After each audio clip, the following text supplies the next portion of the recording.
Ole với nãy hianin lá cái rong có phật đó na phim chân cháu po này là dài lắm bằng khi cái tim mi sa em mà cái thiam zia chỉ tu hianin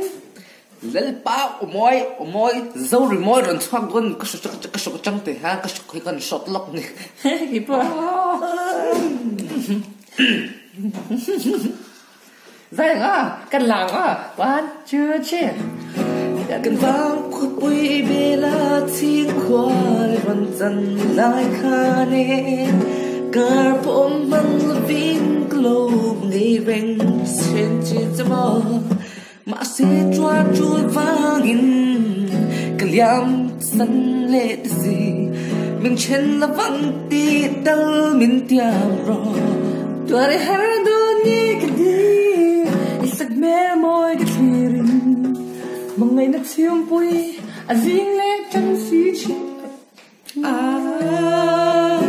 cái tiang nắng tê riêng ngầm mình lâu ông rèn ra từ loạt vang in la măng cái lâu lệ lệ nghe yang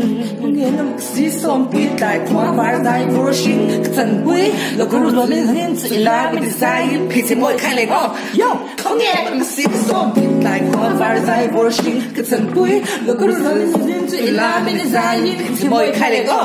hey vô xóm thì chua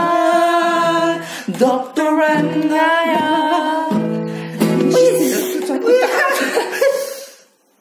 in